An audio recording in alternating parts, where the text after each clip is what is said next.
Hello and welcome to Rule of Carnage. This is one of those videos that you might also be listening to with your ears. And we are going to spend some time talking about designing better miniature games. And we're going to spend what Glenn believes will only be 30 minutes talking about some inalienable truths of miniature game design.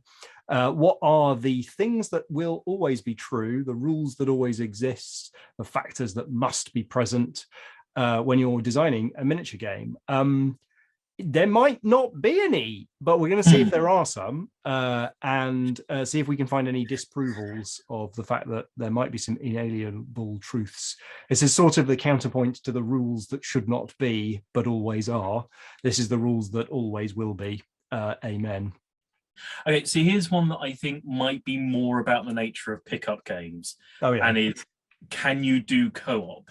And I know that obviously you can do co-op obviously in Perilous Tales, you pick a group and you assign each person a member of that group, and then you play a game of Perilous Tales.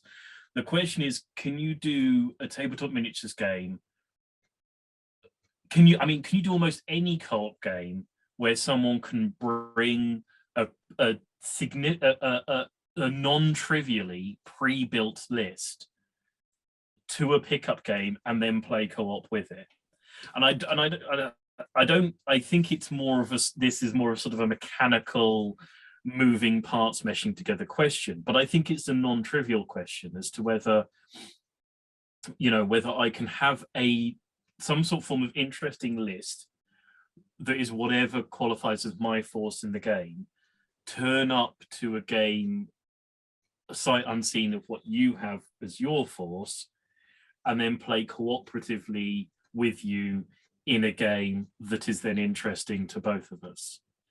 I don't know if that's like mathematically impossible to achieve, or just beyond the wit of man, or just not worth the headache that it would involve. But it's something I do wonder about as to whether. So is there an assumption in that like if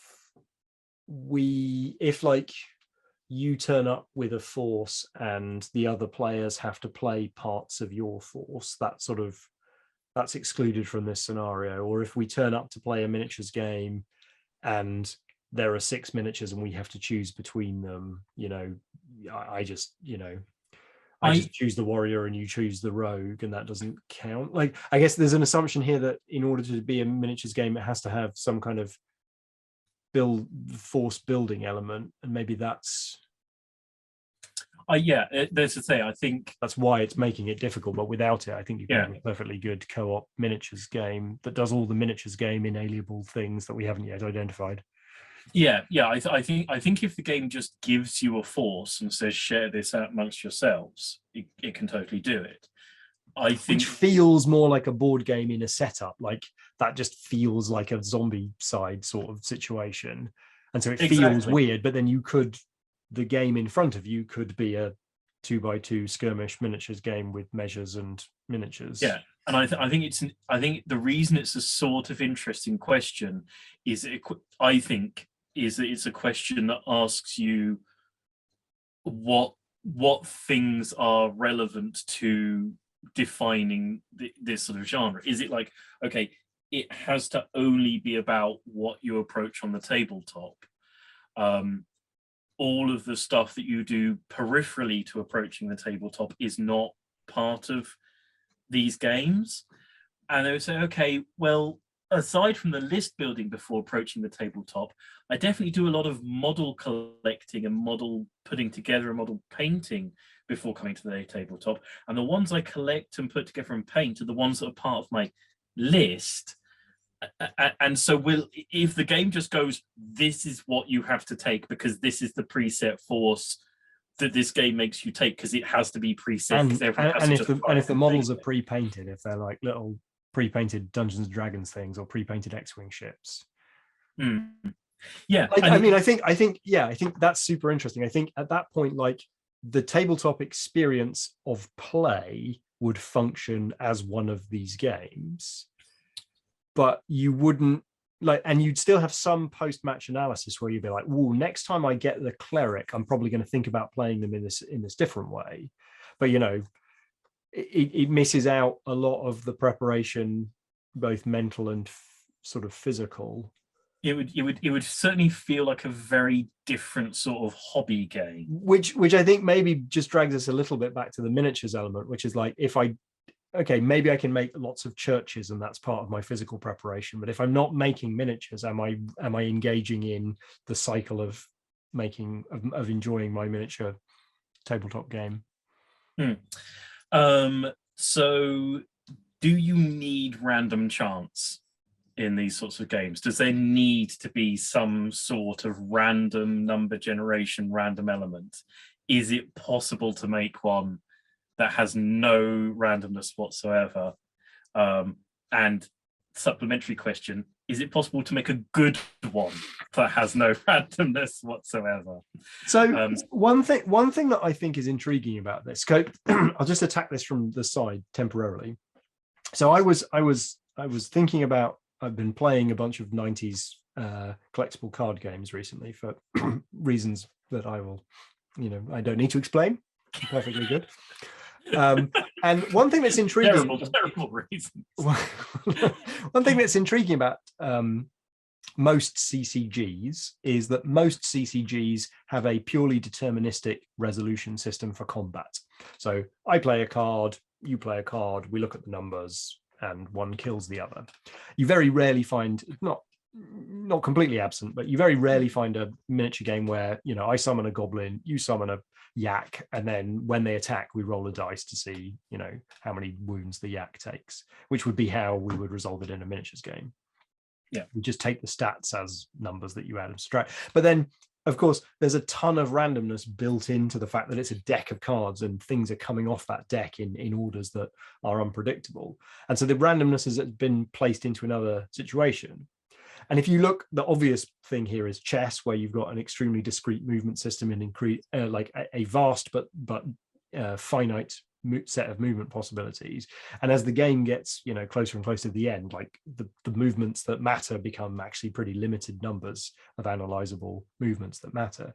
And so I guess to some degree, like in answer to that question, if you took the randomness out of combat resolution, for example, but left fully analog movement, is that enough to create the sort of variety that a deck in a CCG is providing? It's not strictly randomness, but it's a vast probability space. And maybe at that point you have to make, your deterministic combat system be very sensitive to distance, perhaps. So if I'm an inch and a half versus an inch away, that makes a difference for my attack. And then like exactly where I place the things becomes important, and that becomes an element of randomness. Yeah, because obviously there's a difference between randomness, hidden information, and a level of complexity that I don't have access to. And one of those three things feels like they are necessary to keep a game interesting. And it's like noughts and crosses or tic-tac-toe is not interesting to me because I have a full understanding of every movement in the game, whereas it is interesting to a 6-year-old because they haven't yet figured out all the steps to it. Chess is interesting to me, but I could conceive of like some sort of higher alien being coming down from the stars and having the same opinion of chess that I have of tic-tac-toe. They're like, I can see its totality. It is. Yeah, I mean, I play chess with small children, obviously, but you don't play chess as a fully realized being. Frufraklians play much more sophisticated and random games. Yes. We only play craps. Yeah, chess has a sort of a bushiness that most human beings are not able to pare down usefully, and the fact that it's so difficult to control the arms of the bush is what makes it interesting. Now it feels like, given that tabletop miniatures games have infinite variety of movement, you can move something an infinite number of bits of an inch when you move it off the table. It feels like every tabletop miniatures game should have the potential to have more sort of bushiness than a game of chess, and it feels sometimes like a lot of those games focus down onto nodes of activity. It's like a lot of this doesn't matter until these two models come into contact, and then you go through a little list of abilities you've built for them and you match them off in a certain way, and that pairs out, and then you get a result. And it feels like it should be possible for those resolutions to be much simpler and to just say, okay, here are, if you played chess not on a chessboard, but in a place where everything can move in every direction and any distance, surely chess gets more complicated, doesn't it? Not but I mean that's what X-Wing and Gaslands are trying to explore in their own way with their movement template systems. Is like, you can imagine playing chess on square bases where the knight has a little L-shaped thing and whatnot. But you'd need some non-discreteness in facings, for example, in order to make that. I think one of the things that's interesting is like there's always these things where the next power of computer sort of solves chess, and then they've got one that's sort of solved Go, and everyone's, oh, it'll never solve this game or that game. It's like, it definitely will. Computer definitely will solve all of those games. We're terrible at that sort of thing. Computers are amazing at it. Whereas if you look at a game like Dixit or Mysterium, I don't know that a computer will ever find that to be. That's a far more interesting question as to whether a computer can find that to be a solvable situation. And I think that to human beings, Warhammer seems like a much simpler game than chess. Whereas I think probably a computer feels the exact opposite way. It's just that we have these weird brains that are more comfortable with the analog movement of things. I genuinely don't know. I'm not a computer scientist, and my brain immediately goes to the impending or recent release of Warhammer, Total War Warhammer 3, where a computer has been steadily learning how to beat everyone at Warhammer for a while there. I mean, every Warhammer computer game I've ever played is horribly easy to beat the AI. Oh, right. There we go. You lay down the gauntlet. Glenn versus Total War Warhammer 3. Who will be victorious? So yeah, I don't know. I don't know if they need random chance or not, and I don't know if they need random chance to be good. Do you need? Have you tried to write a chanceless war game per chance? You know what? I actually have. I've written one that's largely chanceless, that has very, very little randomness in it, and I don't know why I've always gone back to putting random chance in. If I'm brutally honest, it just feels like putting miniatures in. It's I think this is sort of the point from me, is that I've tried properly tried twice, and in both cases I ended up putting it back in, and the reason was it was just more fun. So I think, in answer to your question, like, is chance essential? I don't think it is. I think it can still be one of these games without chance, but I have yet to find a situation where that's better than having some chance put back into it.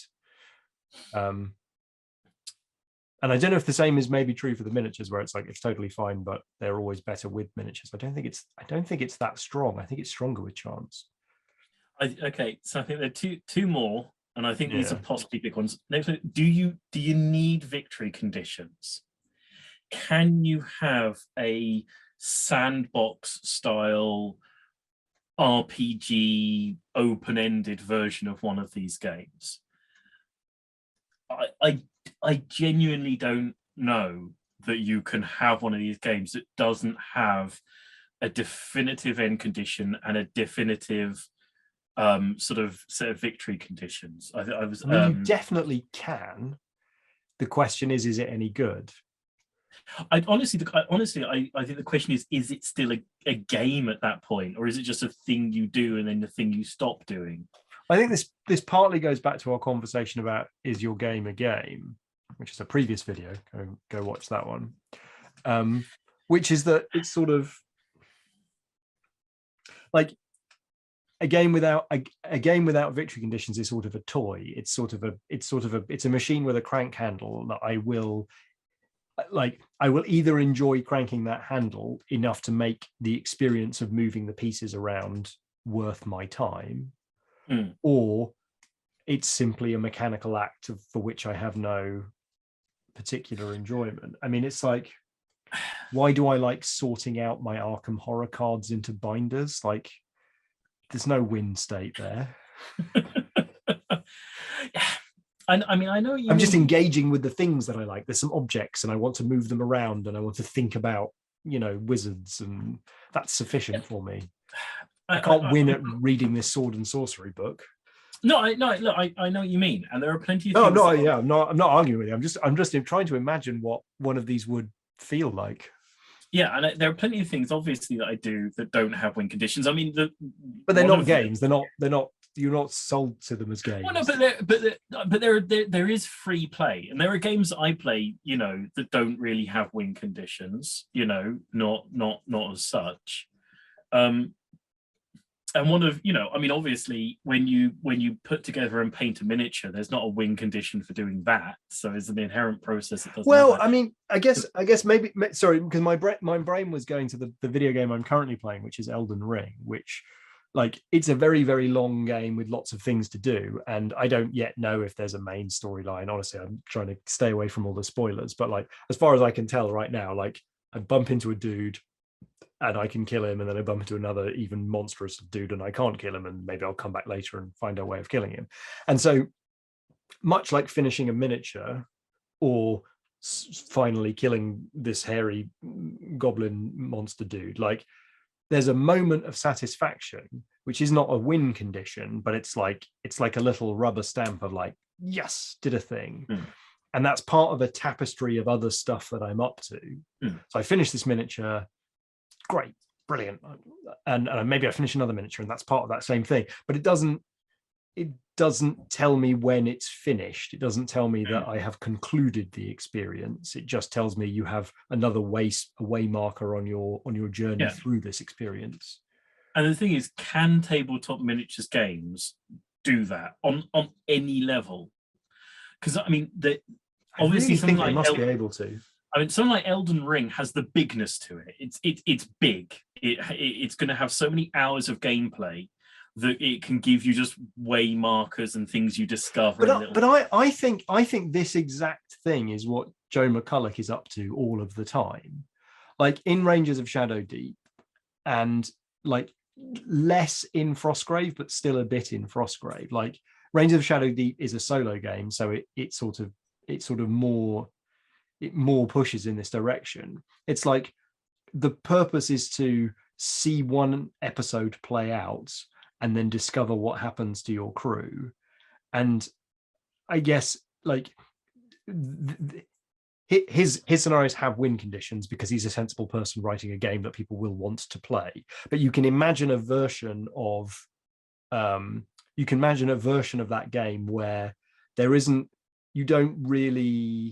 win. I mean, hell, to be honest with you, like Frostgrave is this. Like there's no exit condition from a game of Frostgrave other than you walking off the table and running away.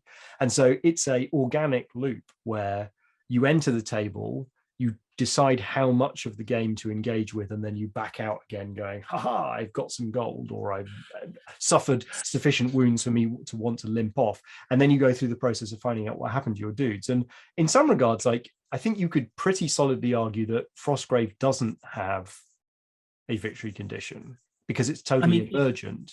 But Frostgrave certainly has a situation where you've got all the gold and everyone else is dead.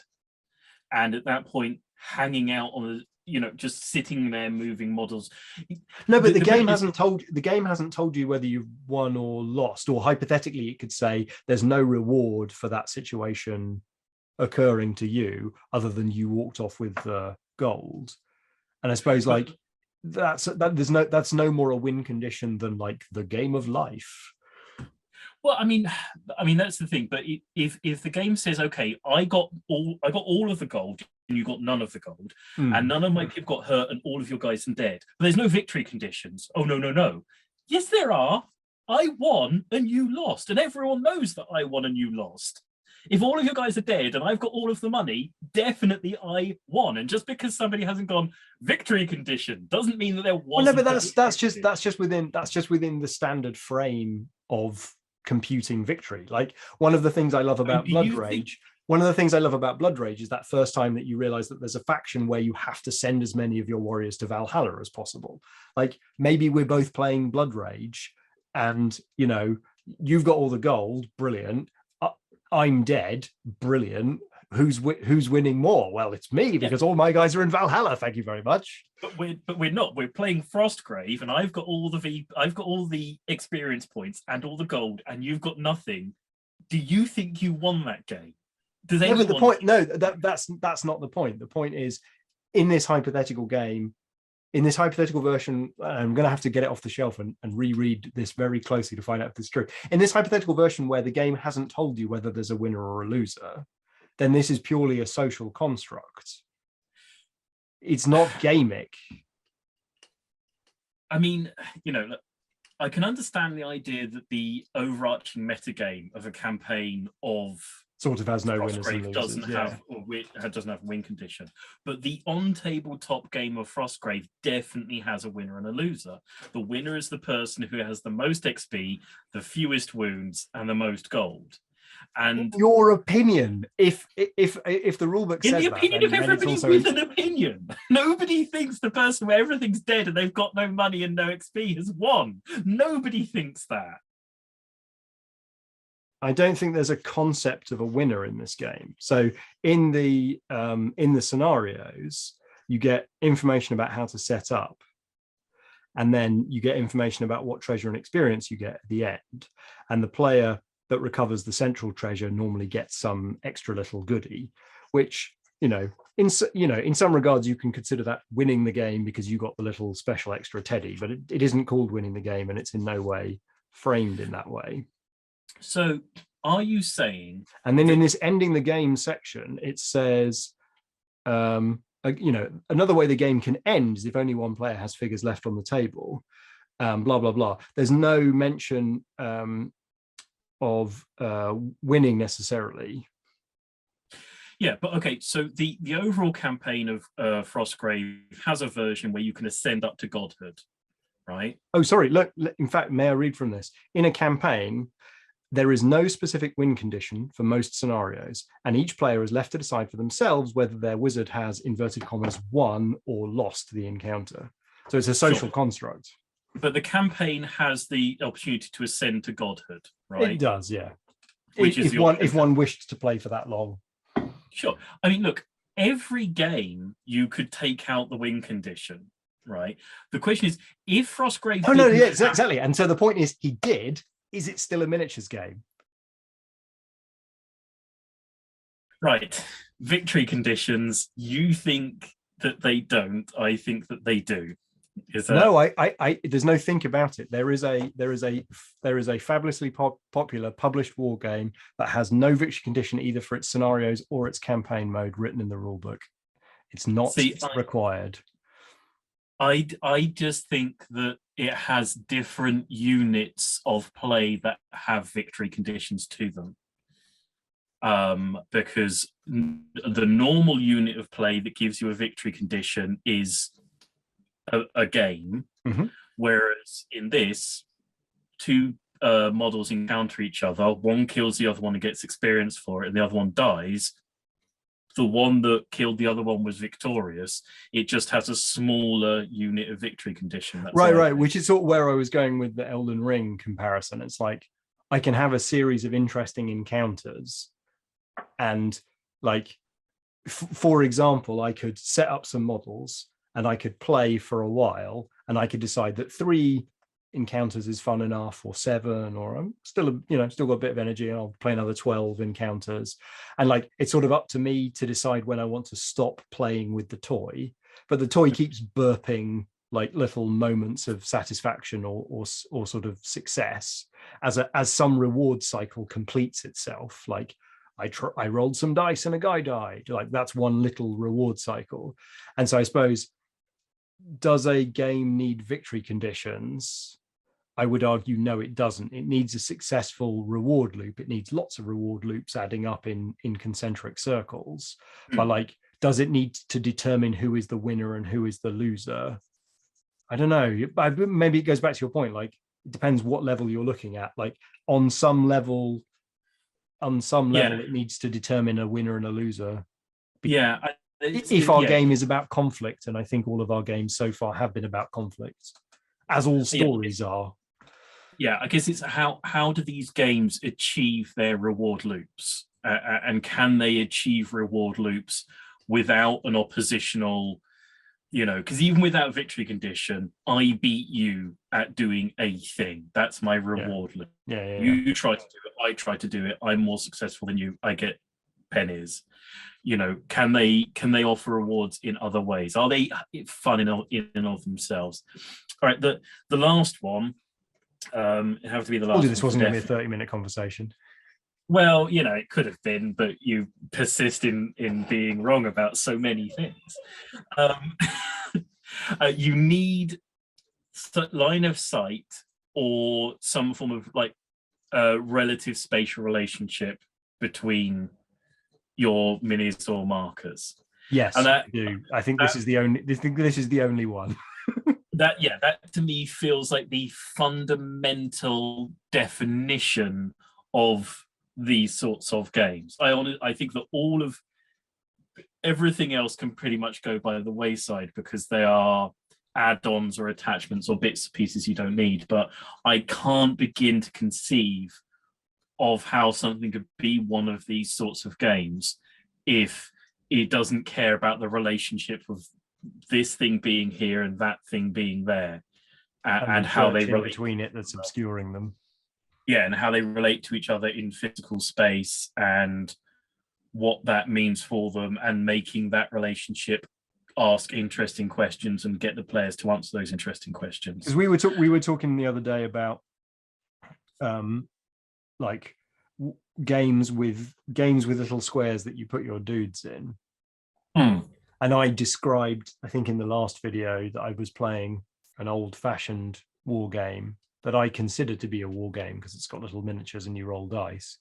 And in that, you have, as with BattleTech or with Aeronautica, you have spaces that you can stand in, and you can't be half in that space and half out of that space. It's a discrete movement system.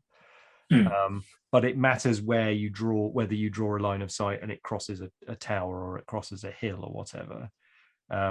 Whereas a game like we were talking about, like Conan the board game, or Imperial Assault, or Warhammer Quest, or Hero Quest, and I'm not certain about every one of those because I haven't played them all completely recently, but if all of those have a counting squares line of sight system, then they sort of don't count as one of these. I feel like at least one of them has a draw a line with a ruler, and if it crosses a piece of terrain, it gets blocked. I feel like Imperial Assault is maybe like that. So I think maybe, if Imperial Assault, for example, has a granular line of sight thing, then that counts as one of these games almost, even though it's got a very discrete movement system. Yeah, I think it needs to, on some level, be interested in something that addresses a very granular relationship between the spatial relationship between two player markers. I guess that would be the sort of the dictionary definition of what I think this sort of game is. It doesn't, I'm not certain it always needs to be about line of sight per se, but at least needs to care whether they're which direction they're encountering each other in, or how they put force projections on each other within a freeform tabletop. I mean, line of sight ends up being not quite the term you want in that situation, but like, the fact that the abstracted ships in A Billion Suns have a front 180 arc, like the design reason for that is it's important because it matters then which direction ships are facing in, and you have to choose one or the other, and then there's a blind spot behind you. But like, it's not really line of sight. It's like, A, it's completely abstract game design, and B, it's like, well, computers looking at things that are miles away. Like, again, like, you might have a wizard who can, like, you know, shoot mine bullets through walls. The specifics of whether it's line of sight is not important. It's like it's whether or not they can draw a force projection between where they are and where this model is. Yeah, through whatever vagaries might obscure that force projection line. Yeah, the manner in which two minis employ their force protection on each other has to be through sort of real physical space, has to at some point be non-abstracted, has to be something about, whether it's because of it they literally measure in millimeters from each other, whether they literally have to draw a line through a building, or whether they care about how the two miniatures encounter each other and in which direction and which alignment. There has to be something that has a sort of an absolute granularity to do with the spatial relationship between them. And I think that's why instinctively at the beginning of this series of conversations, we were like, it's probably, but not definitely, about having measurements and moving your miniatures with measurements and being able to move up to or less than a thing. And I think this is the point that it gets to. It's like, it doesn't really matter if it's a movement template like an X-wing or a 3-inch, and you choose to move 2.5. The point is, moving the extra half an inch is a decision that you're going to make because the subsequent relationships matter. Yeah, I think a lot of the other questions we've talked about in this conversation are essentially questions of technology, as it were, the technology of the game design, and there are ways of getting around them or altering them or doing something with them or something adjacent to them. I think that that relative spatial relationship between the miniatures is what these games are, and I think if you take that out, they just would not be this sort of game. Everything else is a movable feast and one other form of window dressing, but that's the core of what makes this. Thank goodness we solved it. My goodness, I thought we weren't going to get there. We can move on. So that we can rest in our graves, Glenn. Okay, I think we will finally sign off on this conversation. It went a touch longer than possibly anyone was expecting, but you know, these things happen. If you're still here, thanks for sticking around. If you're still here, you obviously think that what we're doing is of some worth or value, and you're a hero, and we love you deeply. Get to the end of this video, and you ever see me in real life, let me know that I promise to buy you a beer, and I will buy you a beer wherever we are.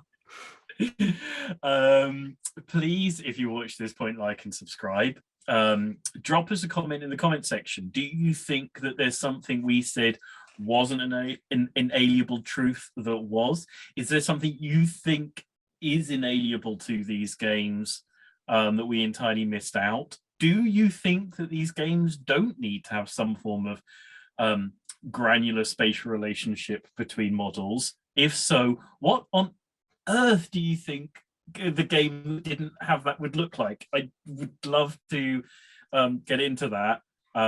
If such a person exists, battle chess. Please, battle chess, Glenn. For now, we will definitely sign off on this episode of Rule of Carnage. It's been great fun. It's always fascinating getting into these very deep delve and somewhat philosophical subjects. Hopefully we'll come up with something a little bit more concrete and simple for the next conversation. Yeah, we'll rate our favorite goblin miniatures in the next conversation. For now, we're going to sign off from this episode of Rule of Carnage. So bye-bye. Thank you. Goodbye. Bye.